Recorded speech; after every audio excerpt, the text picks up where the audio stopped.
Hello everyone, welcome. Today I want to talk about an idea that's becoming more important than ever: global citizenship.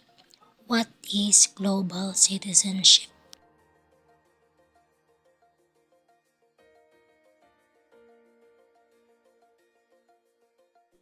Being a global citizen means recognizing that we are all part of larger global community with shared responsibilities and an interconnected future.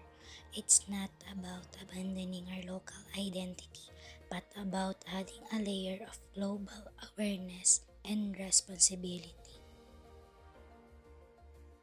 Why interconnectedness matter? Why, why, why?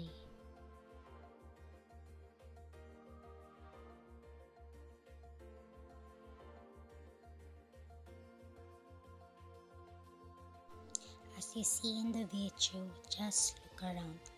Issues like climate change, global pandemics, economic fluctuations, and human rights.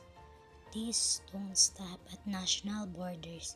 A drought in one country can impact food prices worldwide.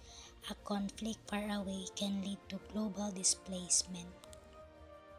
On the positive side, this interconnectedness also brings incredible opportunities for collaboration, innovation, and mutual growth. It demands that we think bigger, act with greater empathy, and work together for solutions. So, how do we actively embody global citizenship? The first one, global awareness and understanding. This means staying informed about global issues, learning about different cultures, histories, and perspectives, challenging our own assumptions. It's about opening our minds to the world's rich tapestry. Second one, empathy and respect for diversity. It's about cultivating genuine compassion for others, valuing different ways of life, and recognizing the inherent dignity of every human being, regardless of their background or beliefs. It's about listening more and judging less. Responsibility and action. This is where understanding turns into impact. It means acknowledging our shared responsibility for the planet and its people and taking tangible steps, big or small, to contribute to a more sustainable and peaceful world.